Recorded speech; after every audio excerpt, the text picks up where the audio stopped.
Today, we are diving into something, well, something pretty dark. We're looking at human history through the lens of cruelty, and we're going to rank some of the most horrible punishments ever invented on a scale of pure, raw pain. So I want you to imagine something for a second. You wake up, the first thing you realize is you're not in your bed, you are tied, and tied tightly to a chair. Something is forcing your mouth wide open. You see a strange tool coming towards your face. And for a fleeting moment, you might actually wish this was just a really, really bad trip to the dentist. But it's not. This is medieval Europe. You've said something you weren't supposed to, and they are about to take your tongue. Okay, so how do we even begin to compare these different kinds of horror? That's where our pain scale comes in. Think of it as a framework for ranking suffering, from a baseline of 0 all the way up to a theoretical max of 140. It's based on our modern understanding of how much pain a human body can actually take. It's a pretty grim way to look at history, but it's fascinating. Our journey starts with that exact tool we just imagined, the tongue slicer. Back in medieval Europe, if you were accused of heresy, which could mean just saying the wrong thing about the powers that be, this could be your punishment. So, where does this land on our scale of 140? It scores a 39. Now, that might sound kind of low, but trust me, we are just getting started. The device was basically a huge, heavy-duty pair of scissors. But here's the really twisted part. The executioner would often heat it until it glowed red hot. Now, believe it or not, there was a grimly practical reason for this. The intense heat would instantly cauterize the wound, which actually stopped you from bleeding to death right away. But in a time with no concept of antibiotics, the real danger was the infection that was almost guaranteed to set in later. As we climb up the pain scale, let's jump forward in time to 17th century Japan. Here, they perfected a different kind of agony called Ana-tsurushi, which translates to the hanging. This punishment takes us up to a 48 on our scale. And its cruelty wasn't just about the physical pain, it was deeply psychological. So this was primarily used to try and force Japanese Christians to give up their religion. Victims were hung upside down, often over a pit of filth, just to maximize the humiliation. But this is where the meticulous cruelty comes in. They would make small cuts near the person's temples. Why? To relieve blood pressure in the head, keeping them from passing out. And if they did faint, no problem. Doctors were standing by to wake them up, just to make the suffering last as long as possible.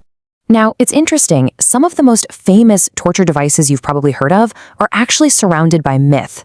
So let's take a look at a couple where the story might be a bit more fiction than fact. What's really fascinating here is the difference between legend and reality. Okay, take the Pear of Anguish, scoring a 67. The story goes it was inserted into the body and then expanded. Horrifying, right? But the thing is, there's no real historical evidence it was used that way. It might have been a shoe stretcher, or maybe something for pressing fruit. Same goes for the iron spider at 73. It was supposedly used to punish women. While that specific device is debated by historians, the terrible punishment it's associated with, unfortunately, was very real. But yeah, some devices were absolutely real and brutally, brutally effective. The knee splitter was a particular favorite during the Inquisition. And you can see just how effective in its score. We're making a huge jump up to a 93 on the pain scale.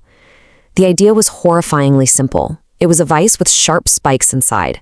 They'd put it around your knee and just slowly tighten it. It would crush skin, muscle, and then shatter the bone, permanently crippling the victim. So far, we've mostly been looking at tools for torture and interrogation. But what happens when the goal isn't to get information? What happens when the goal is a slow, public, and agonizing death? This brings us to one of the most infamous execution methods in all of human history, crucifixion. It scores a painful 112. And, as you can see here, the Romans didn't invent it. It had a long and brutal history. The Persians used it, the Carthaginians, they all did. For the Romans, it was the ultimate degradation, saved for slaves and non-citizens. Death came incredibly slowly, from exposure, from thirst, and finally from suffocation, as your own body weight made it impossible to breathe.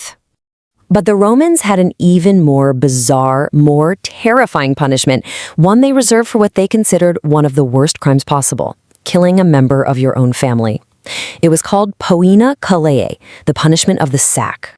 Scoring a mind-blowing 128, this punishment was just dripping with symbolic horror. The condemned person was literally sewn into a leather sack. But they weren't alone. They were sealed in with 4 alive animals: a dog, a rooster, a venomous snake, and a monkey. You can only imagine the terror and chaos inside that dark bag. The monkey was meant to symbolize the criminal, looking human, but not being one. Then the whole sack was beaten with rods and thrown into the water. So look at this chart.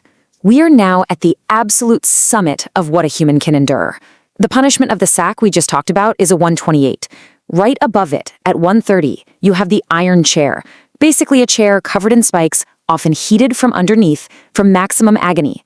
But even that isn't the top. There's one punishment that stands all alone, completely maxing out our scale at a full 140. For centuries, this was the official punishment for high treason in England. It was a sentence specifically designed to be the ultimate warning to others by maximizing suffering and public humiliation. The crucial point to understand here is that this wasn't one single punishment. It was a horrific sequence of 4 separate tortures. First, you were dragged on a wooden panel for miles. Then you were hanged, but they cut you down while you were still alive and conscious. Then, while you were still alive, came the disembowelment. And only after all of that came the final quartering, beheading, and cutting the body into 4 pieces, which were then displayed around the country as a warning. And this isn't just some abstract horror story from a history book. This was the very real fate of hundreds of people, including famous figures you've probably heard of, like the Scottish knight William Wallace. His fight for freedom ended in exactly this way. So after walking through this gallery of pain, it's a totally fair question to ask, why? Why dig all this up? Why look so closely at the absolute worst that humanity is capable of? And the answer really is simple, but it's powerful. We study these things not for the shock of it, but for the perspective. We have to understand the depths of cruelty that we're capable of so that we can make sure that we, as a civilization, never, ever go back there.